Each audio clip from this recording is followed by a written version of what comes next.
നമസ്കാരം. ഞാൻ professor doctor K V Pillai, director Keshava holistic medical centre, Chinmaya lane, Ayurveda കോളേജിന് പുറകുവശം, തിരുവനന്തപുരം. ഇന്ന് ഞാൻ പറയാൻ പോകുന്നത് ഈ heart attack due to unknown reason. അതായത് ഡോക്ടേഴ്സ് നോക്കിയിട്ടും അല്ലെങ്കിൽ പല കാര്യം നോക്കിയിട്ട് തന്നെ അവർക്കൊരു പിടിയും കിട്ടാത്തതാണ് heart attack due to unknown reason. Heart attack വരുന്നുണ്ട്, പക്ഷേ എൻ്റെ റീസൺ എന്താണെന്നറിയില്ല. ഇത് നിങ്ങൾ പ്രധാനമായിട്ട് ശ്രദ്ധിക്കേണ്ടതാണ്. കാരണം എൻ്റെ ഓരോ എപ്പിസോഡ് നിങ്ങൾ വായിക്കുന്നെങ്കിൽ തന്നെ, ഇപ്പോൾ ഉദാഹരണം ഒരു ബൈപ്പാസ് സർജറിക്ക് പോയി കഴിഞ്ഞാൽ ഒരു 3 to 5 lakhs rupees ചിലവാകും. അതിൻ്റെ 4 ചിലവ് മാത്രമേ ഉള്ളൂ ഈ ലേസർ ട്രീറ്റ്മെൻറ്റ്. എൻ്റെ സെൻറ്ററിൽ ഏറ്റവും പ്രധാനമായിട്ട് കൊടുക്കുന്ന ഈ ലേസർ ട്രീറ്റ്മെൻറ്റാണ്. ഇന്ത്യയിൽ ലേസർ ട്രീറ്റ്മെൻറ്റ് കൊടുക്കുന്ന എൻ്റെ ഒരേ ഒരു സ്ഥാപനം മാത്രമേ ഉള്ളൂ. ബാക്കിയും കൊടുക്കുന്നതായിട്ട് എനിക്കറിയില്ല. അൺനോൺ റീസണാണ് നമുക്കറിയേണ്ടത്. ഏതെങ്കിലും ഒരു റീസണിലാണ് ഒന്നും സംഭവിക്കുന്നില്ലല്ലോ. ഹാർട്ട് ബ്ലോക്ക് എങ്ങനെ ഉണ്ടാകുമെന്ന് ചോദിച്ചു കഴിഞ്ഞാൽ അത് ഞാൻ ഒരു ശകലം എക്സ്പ്ലെയിൻ ചെയ്തു തരാം. നമ്മുടെ ആഹാര രീതി കൊണ്ടാണ് പ്രധാനമായിട്ട് വരുന്നത്. പിന്നെ പാരമ്പര്യമായിട്ട് വളരെ ചുരുക്കമായിട്ട് വരാറുള്ളൂ. ആഹാര രീതിയാണ് പ്രധാനമായിട്ട്. നമ്മളെന്ന് പറഞ്ഞാൽ മാൻ സപ്പോസ് ടു ബി വെജിറ്റേറിയൻ തന്നെയും ഏറ്റവും നല്ലത് ഫ്രൂട്ട്സാണ് ആൻഡ് അൺകുക്ക്ഡ് ഫുഡ്. നമ്മൾ നമ്മൾ ഈ വെജിറ്റേറിയൻ തന്നെ കുക്ക് ചെയ്ത് തന്നെയും എല്ലാം ഫ്രൈഡായിട്ടാണ് കഴിക്കുന്നത്. എല്ലാം പൊരിച്ചൊക്കെയാണ് കഴിക്കുന്നത്. ഇപ്പോൾ ഉദാഹരണം നമ്മുടെ വീട്ടിൽ കഴിക്കുന്നതിന് കുഴപ്പമില്ല. ഈ വെളിയിലെന്ന് പറഞ്ഞു കഴിഞ്ഞാൽ ഇപ്പോൾ ഉദാഹരണം ഈ ബേക്കറി ഐറ്റംസ് അതുപോലൊക്കെ ഉള്ളതൊക്കെ അവരുണ്ടാക്കുന്നത് തന്നെ. ഇപ്പോൾ ഒരു ഈ എണ്ണയെന്ന് പറഞ്ഞു കഴിഞ്ഞാൽ ഇപ്പോൾ ഒരു ഉദാഹരണം ഒരു ഹോട്ടലിന് 50 വർഷം പഴക്കമുണ്ടെങ്കിൽ ആ 50 വർഷത്തെ എണ്ണയുടെ പഴക്കം അവിടെയുണ്ട്. കാരണം എന്ന് പറഞ്ഞു കഴിഞ്ഞാൽ ഇവരൊരു എണ്ണയും ആ പാചകത്തിന് ശേഷം കളയാറില്ല. ഇത് വീണ്ടും അരിച്ച് പുതിയതും പഴയതുമായിട്ട് ചേർത്തിട്ട് ഇവർ ചെയ്യും. പിന്നെ അത് കൂടാതെ ഇത് കൂടുതലിരിക്കുന്നതിന് വേണ്ടി അവർ ചെയ്യുന്ന ഏറ്റവും വലിയൊരു ദ്രോഹം എന്ന് പറഞ്ഞാൽ ഈ ഫ്രൈഡ് ഐറ്റംസ് ഉണ്ടാക്കുമ്പോഴത്തേക്ക് ഈ പ്ലാസ്റ്റിക് കവറുണ്ടല്ലോ, പ്രത്യേകിച്ച് ഈ പാലിൻ്റെ കവറുകളും കൂടെ അതിനകത്തിടും. അതിൻ്റെ ഒരു പ്രത്യേകം എന്ന് പറഞ്ഞു കഴിഞ്ഞാൽ ഇതിട്ട് കഴിഞ്ഞ് കഴിഞ്ഞാൽ എപ്പോഴും നല്ല ഫ്രഷായിട്ട് തന്നെ തോന്നിക്കും. പക്ഷേ നിങ്ങളിപ്പോൾ ഉദാഹരണം ഇതിൻ്റെ ആണോ ഇല്ലയോ എന്ന് അറിയുന്നതിന് നിങ്ങൾ ഈ ചിപ്സ് വാങ്ങിക്കുമല്ലോ, പ്രത്യേകിച്ച് ബനാന ചിപ്സ്. അത് നമ്മൾ വാങ്ങിച്ചിട്ട് ഒരു തീയിൽ കത്തി കഴിഞ്ഞാൽ അത് നല്ലതുപോലെ അത് കത്തും. പക്ഷേ നല്ല എണ്ണയാണെങ്കിൽ അത് കത്തത്തില്ല. അങ്ങനെ ഈ പ്ലാസ്റ്റിക് ഇല്ലാത്ത എണ്ണയാണെങ്കിൽ. അപ്പോൾ ഇത് നമ്മുടെ ബോഡിയിൽ ചെന്നിട്ട് ബ്ലോക്ക് ഉണ്ടാകും. ആദ്യം എന്ന് പറഞ്ഞു കഴിഞ്ഞാൽ ആദ്യം ഫാറ്റി ഡിപ്പോസിറ്റ് ആകും, എണ്ണ പോലെ ഉണ്ടാകും. അന്നേരം നമ്മൾ ശ്രദ്ധിച്ചില്ലെങ്കിൽ പിന്നെ അത് ഫൈബറായിട്ട് ഫോം ചെയ്യും. ഫൈബർ എന്ന് പറഞ്ഞാൽ നാര് പോലെയാവും. അതും നമ്മൾ ശ്രദ്ധിച്ചില്ലെങ്കിൽ കാൽസിഫിക്കേഷൻ ആവും. കാൽസിഫിക്കേഷൻ എന്ന് പറഞ്ഞു കഴിഞ്ഞാൽ നല്ല കട്ടി പോലെയാവും. എന്ന് പറഞ്ഞു കഴിഞ്ഞാൽ നമ്മുടെ പൈപ്പിലൊക്കെ തുരുമ്പ് കയറില്ലേ, അതുപോലെ തന്നെ കട്ടി തന്നെ ആവും.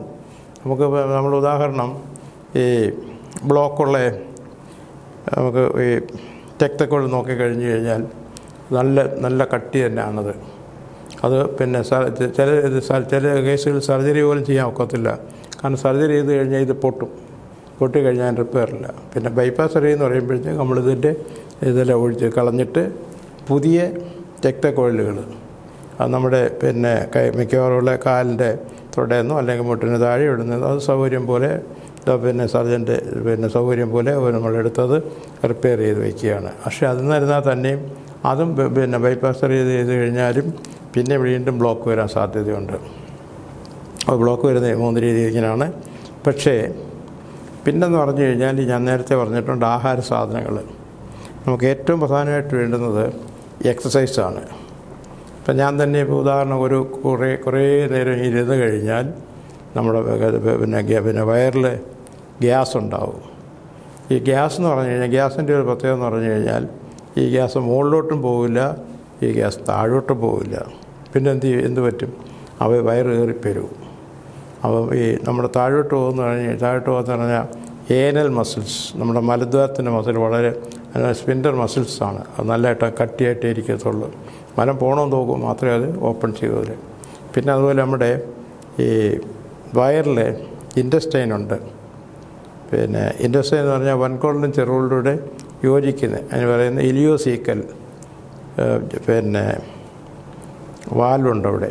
അപ്പോൾ ഈ വാൽവ് ഉണ്ടായതുകൊണ്ട് ഈ ഗ്യാസ് മുകളിലോട്ട് പോവില്ല, ഈ സ്പിങ്ക്ടർ മസിൽ താഴോട്ടും പോവില്ല. അപ്പോൾ പിന്നെ എന്ത് സംഭവിക്കും? അപ്പോൾ ഇത് വയറ് കയറി അങ്ങ് പെരുകി കഴിഞ്ഞിട്ട് ഈ ഇവിടെ ഒരു വിഭാജക ഭിത്തിയുണ്ട്, അതിന് പറയുന്നത് ഡയഫ്രോ എന്നാണ്. ഈ SLC ഒക്കെ പഠിക്കുന്ന പിള്ളേർക്ക് ഇതെല്ലാം ഞാൻ പറയുന്നതെല്ലാം മനസ്സിലാവും, ബാക്കിയുള്ളവർക്കെല്ലാം മനസ്സിലാക്കാവുന്നതേ ഉള്ളൂ. അവരുടെ സബ്ജക്റ്റുമൊക്കെ ഇതാണ്. അവർ അത്യാവശ്യമായിട്ടുള്ള ശരീരശാസ്ത്രമൊക്കെ അവർ പഠിപ്പിക്കുന്നുണ്ട്.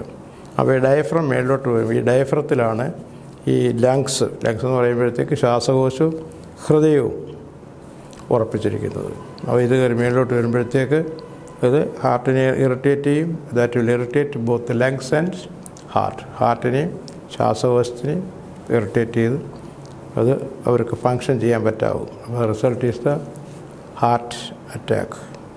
അപ്പോൾ ഡോക്ടേഴ്സ് നോക്കുമ്പോഴത്തേക്ക് എല്ലാം നോക്കുമ്പോൾ ടെസ്റ്റുകളെല്ലാം കറക്റ്റാണ്, പക്ഷേ patients die without the reason.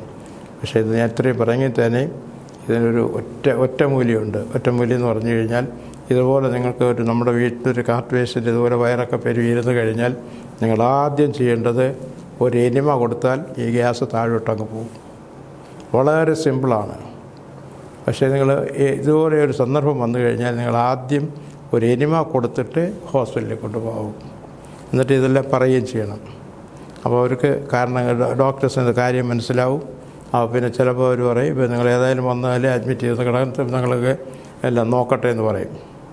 അതുകൊണ്ട് നിങ്ങൾക്ക് heart attack due to unknown reason അതിൻ്റെ നമുക്ക് ഇത് ഇത്രയും ചെയ്യുമ്പോഴത്തേക്ക് തന്നെ നമുക്കൊരു 2-3 ലക്ഷം രൂപ ലാഭമായി കഴിഞ്ഞു. ഇല്ലെങ്കിൽ ഈ ഡോക്ടേഴ്സ് അവിടെ ചെന്ന് കഴിഞ്ഞാൽ അവരിതൊന്നും ചെയ്യാനൊന്നും പോകുന്നില്ല. അവർ നേരെ പിന്നെ ബൈപ്പാസ് ചെയ്യാമെന്ന് പറയും. അപ്പോൾ ഇതുപോലുള്ള പേഷ്യൻസിന് നമ്മൾ ബൈപ്പാസ് ചെയ്ത് കഴിഞ്ഞാൽ മരണം ഉറപ്പാണ്.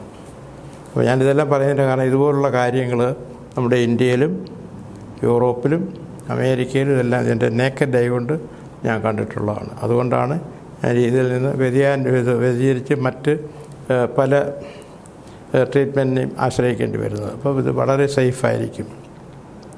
അപ്പോൾ ഞാൻ ഇതൊക്കെ പറഞ്ഞെങ്കിൽ തന്നെ എൻ്റെ പ്രമാദമായുള്ള പേഷ്യൻസ് ഞാൻ നേരത്തെ പറഞ്ഞ പോലെ നമ്മുടെ former president KR Nair sir, America ആകുമ്പോഴത്തേക്ക് ഫോർമർ പ്രസിഡന്റ് ജിമ്മി കോട്ടർ, ഇവിടെ മാർത്താണ്ഡവർമ്മ മഹാരാജാവ്. അപ്പോൾ ഇതേപ്പറ്റി കൂടുതൽ അറിയുന്നതിന് നിങ്ങൾക്ക് വൈകിട്ട് ഒരു 7 മണിക്ക് ശേഷം എന്നെ കോൺടാക്റ്റ് ചെയ്യാവുന്നതാണ്.